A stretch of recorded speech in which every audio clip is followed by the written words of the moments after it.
تو اپنے یہودی بھائیوں کو فدیہ دے کر رہا کرواؤ گے۔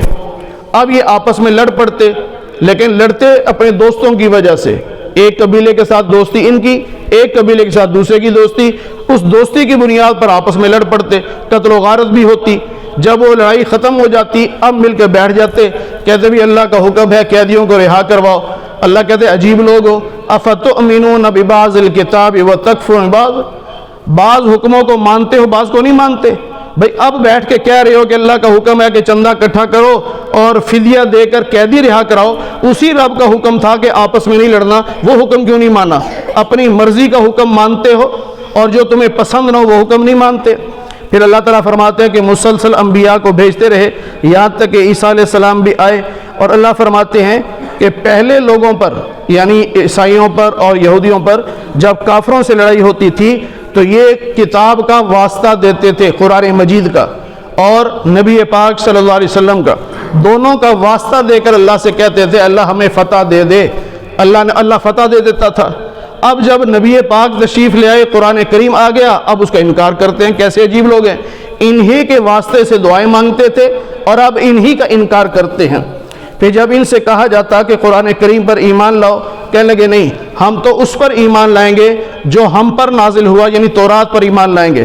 اللہ نے فرمایا نبی علیہ السلام سے کہ ان سے کہیے کہ اگر تم نے تورات ہی پر ایمان لانا تھا تو تم نے نبیوں کو قتل کیوں کیا؟ اس کا جواب دو۔ جو نبی تورات کی دعوت دیتے تھے تم نے قتل کر دیا، اب قرآن کی دعوت دیتے ہیں تم کہتے ہیں تورات پر ایمان لائیں گے، کیسے عجیب لوگ ہو۔ پھر اللہ نے فرمایا کہ یہ ایسے لوگ ہیں کہ یہ زندہ رہنا چاہتے ہیں، موت سے بہت ڈرتے ہیں، یہودی موت سے بہت ڈرتا ہے، اور اسی لیے آپ نے دیکھا ہوگا کہ جب فلسطین کے مسلمانوں نے، حماس نے اسرائیل پر حملہ کیا، چند دنوں میں 2.5 لاکھ یہودی اسرائیل چھوڑ کے بھاگ گئے۔ یہ موت سے بہت ڈرتے ہیں، مالی نقصان کی ان کے اتنی فکر نہیں ہوتی جتنا یہ موت سے ڈرتے ہیں۔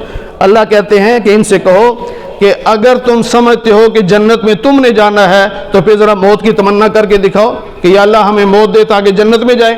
اللہ کہتے ہیں یہ موت کی تمنا نہیں کریں گے کیونکہ ان کا ضمیر بھی کہتا ہے کہ یہ لوگ جہنم میں جانے والے ہیں۔ پھر اللہ فرماتے ہیں کہ اگر 1000 سال کی بھی زندگی ان کو دے دی جائے تب بھی جہنم کے عذاب سے نہیں بچ سکتے۔ ایک مرتبہ یہودیوں نے پوچھا نبی پاک صلی اللہ علیہ وسلم سے یا حضرت عمر رضی اللہ تعالی عنہ سے کہ یہ بتاؤ کہ وہی کون سا فرشتہ لے کے آتا ہے؟ بتایا گیا کہ سیدنا جبریل علیہ السلام۔ تو یہودی کہنے لگے وہ تو ہمارا دشمن ہے اسے ہم کلمہ نہیں پڑھتے، ہمارا دشمن وہی لے کے آتا ہے اسے ہم کلمہ نہیں پڑھتے۔ اللہ نے اس کے جواب میں فرمایا کہ جو اللہ کا دشمن، فرشتوں کا دشمن، رسولوں کا دشمن، جبریل میکائیل کا دشمن، وہ سن لے اللہ ان کافروں کا دشمن ہے۔ پھر یہ کافر ہیں، اللہ ان کافروں کا دشمن۔ آگے یہودیوں کی ایک الزام تراشی کا ذکر ہے کہ وہ کہا کرتے تھے کہ سلیمان علیہ السلام کی حکومت جو قائم ہے نا یہ جادو کی وجہ سے ہے، وہ جادو کرتے ہیں نعوذ باللہ اس لیے ان کی حکومت قائم ہے۔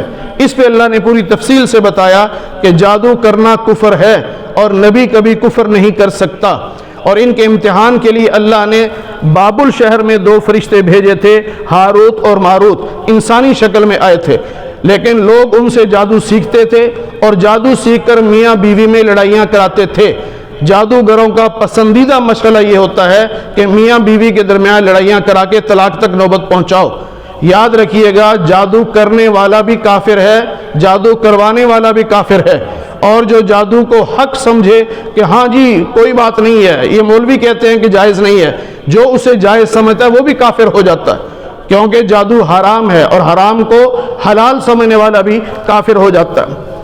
پھر بعض یہودی ایسے تھے کہ نبی پاک صلی اللہ علیہ وسلم کو کہتے تھے راعینا یا رسول اللہ راعینا۔ اب راعینا کا لفظ تھا، تھوڑا سا لہجہ بدلتے راعینا یعنی یا بنا دیتے بیچ میں۔ اب راعینا عربی میں اس کا معنی ہے ہماری رعایت کیجئے، لیکن اسی کو راعینا کہہ دیں تو پھر اس کا مطلب ہے اے ہمارے چرواہے۔ اب صحابہ سمجھتے یہ عربی میں کہہ رہے ہیں تو وہ بھی کہنے لگے یا رسول اللہ راعینا۔ اب یہودی خوش ہوتے کہتے دیکھو ہم نے مسلمانوں کو بھی کس بات پہ لگا دیا، اپنے نبی کو خود ہی اپنا چرواہا کہہ رہے ہیں۔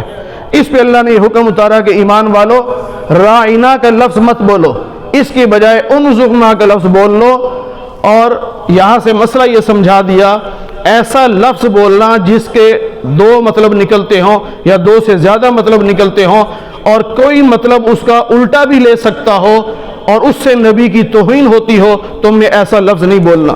کسی بھی معنی میں نبی کی توہین ہوتی ہو تو ایسا لفظ نہیں بولنا۔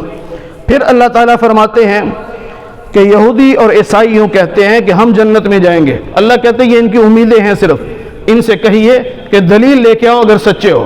اب یہاں دو باتیں سمجھنے والی ہیں۔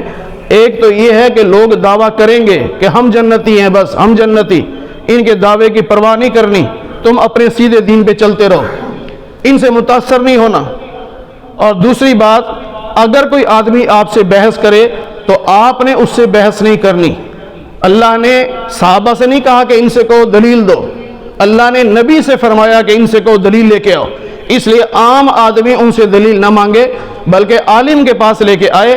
عالم کہے گا لاؤ دلیل، ان کو پتہ ہے کہ عالم کے سامنے جھوٹی دلیل چلے گی نہیں۔ پھر اللہ فرماتے ہیں کہ یہودی عیسائیوں کے بارے میں کہتے ہیں ان کا کوئی مذہب نہیں، عیسائی یہودیوں کے بارے میں کہتے ہیں ان کا کوئی مذہب نہیں، حالانکہ دونوں اللہ کی کتاب پڑھتے ہیں۔ اور اسی طرح مسجدوں کو یہ ویران کرتے ہیں، ان کو برباد کرتے ہیں۔ تو جو لوگ مسجد کو ویران کرنے کا ذریعہ بنتے ہیں اس میں بعض ایسے لوگ ہوتے ہیں جو جان بوجھ کر کہتے ہیں جی فلاں مسلک والا مسجد میں داخل نہیں ہو سکتا، اور بعض لوگوں کا رویہ ایسا ہوتا ہے کہ اس کے رویے کی وجہ سے کچھ نمازی چلے جاتے ہیں کہ جی یہ بابا تو بےزتی کرتا رہتا ہے، بولتا رہتا ہے، ہم نے یہاں نماز نہیں پڑھنی۔ یاد رکھیے گا جس کی وجہ سے مسجد ویران ہو رہی ہو، اللہ کہتے ہیں وہ دنیا میں بھی ذلیل ہوگا، آخرت میں بھی ذلیل ہوگا۔ اس لیے مسجد میں آئیں تو خادم بن کر، اللہ کے غلام بن کر آئیں، چودراہٹیں لے کے نہ آئیں مسجد میں، کسی کو میری وجہ سے تکلیف نہ ہو، یہ رویہ ہونا چاہیے۔ پھر اللہ فرماتے ہیں کہ یہ کہتے ہیں کہ اللہ کی اولاد ہے، حالانکہ اللہ اولاد سے پاک ہے۔ اور یہودیوں نے کہا کہ عزیر علیہ السلام اللہ کے بیٹے، عیسائیوں نے کہا عیسیٰ علیہ السلام اللہ کے بیٹے، مشرکین مکہ نے بھی ان کی نقل کرتے ہوئے کہہ دیا فرشتے سارے اللہ کی بیٹیاں۔ اللہ کہتے ہیں اللہ تو اس سے پاک ہے۔ پھر اللہ فرماتے ہیں کہ ہم نے آپ کو سچا رسول بنا کے بھیجا ہے، آپ سے نہیں پوچھا جائے گا کہ یہ لوگ جہنم میں کیوں گئے۔ نبی کا کام تبلیغ ہے، تبلیغ کر دی بس، اب نبی سے پوچھ نہیں ہوگی کہ یہ جہنم میں کیوں گئے، اس کا جواب وہ خود دیں گے کہ تم نے نبی کی بات کیوں نہیں مانی۔ پھر اللہ فرماتے ہیں کہ یہودی اور عیسائی تم سے خوش نہیں ہو سکتے جب تک تم ان کا مذہب قبول نہ کر لو، اور مسلمان ایسا کر نہیں سکتا۔ آج مسلمان چاہتا ہے کہ میں ایسا بن جاؤں کہ کافر مجھے پسند کریں، آپ جو مرضی بن جاؤ وہ راضی نہیں ہوں گے۔ جب وہ راضی نہیں ہوں گے تو راضی کرنے کی ضرورت کیا پڑی ہے ان کو؟ پھر جب رب کہہ رہا ہے وہ راضی نہیں ہوں گے۔ آگے اللہ تعالیٰ نے حضرت ابراہیم علیہ السلام کے کچھ حالات بیان کیے کہ ان کا امتحان لیا گیا، امتحان میں کامیاب ہوئے، اللہ نے انعام دیا کہ میں آپ کو دنیا کا امام بنا دوں گا۔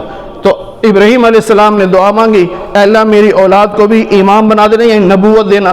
تو اللہ نے فرمایا جو ظالم ہوں گے ان کے حق میں دعا قبول نہیں، باقی دعا قبول ہے۔ پھر جب بیت اللہ بنا لیا تو اللہ فرماتے ہیں کہ ہم نے بیت اللہ کو مثابۃ للناس، کہ لوگوں کے بار بار وہاں جانے کی چیز بنایا۔ مثابہ کہتے ہیں جہاں بار بار جانے کو دل کرے، تو بیت اللہ چیز ہی ایسی ہے جو وہاں جاتا ہے وہ پھر تمنا کرتا ہے کہ پھر جاؤں پھر جاؤں، اس کا یعنی دل بھرتا ہی نہیں ہے۔ اور دوسرا یہ امن کا گہوارہ ہے، یہاں مقام ابراہیم ہے۔ اللہ نے ابراہیم علیہ السلام اور حضرت اسماعیل علیہ السلام کو حکم دیا کہ میرے گھر کی صفائی کرو۔ تو اللہ کے گھر کی صفائی یہ معمولی بات نہیں ہے، لوگ صفائی کرنے والے کو حقیر سمجھتے ہیں۔ مسجد کی صفائی تو اللہ نے ابراہیم اور اسماعیل سے کروائی ہے، جو دو نبی ہیں ان سے صفائی کروائی ہے، اور فرمایا کہ یہاں لوگ آئیں گے طواف کرنے، اعتکاف بیٹھنے اور نماز پڑھنے۔ تو یہاں اللہ نے بتا دیا کہ جو بیت اللہ میں پہنچے تو وہاں نماز یہ نفل نہ پڑھے اور وہاں جا کے تلاوت میں مشغول نہ ہو، بلکہ طواف زیادہ کرے، جتنے زیادہ طواف کر سکتا ہے وہ کرے، کیونکہ طواف صرف وہی ہو سکتا ہے، باقی کہیں اور نہیں ہو سکتا۔ اور یہاں ترتیب میں بھی اللہ نے طواف کا ذکر پہلے کیا۔ ہاں اگر کسی کی صحت اجازت نہیں دے رہی، تھک گیا، اب طواف نہیں کر سکتا، تو اب وہ اگر اعتکاف بیٹھ سکتا ہے اعتکاف بیٹھ جائے، نفل پڑھ سکتا ہے نفل پڑھ لے، ورنہ بے شک وہ ٹیک لگا کے صرف بیت اللہ کو دیکھتا رہے۔ حدیث پاک میں ہے ہر وقت بیت اللہ پر 120 رحمتیں اترتی رہتی ہیں، اور ان میں سے 20 رحمتیں اس کو ملتی ہیں جو صرف دیکھ رہا ہوتا ہے۔ پھر ابراہیم علیہ السلام نے دعائیں مانگی، ان میں سے ایک دعا یہ تھی کہ اللہ مکہ والوں میں ایک رسول بھیج، اور وہ رسول ہمارے نبی پاک صلی اللہ علیہ وسلم ہیں۔ آپ نے خود فرمایا میں اپنے جد امجد ابراہیم کی دعا کا نتیجہ ہوں۔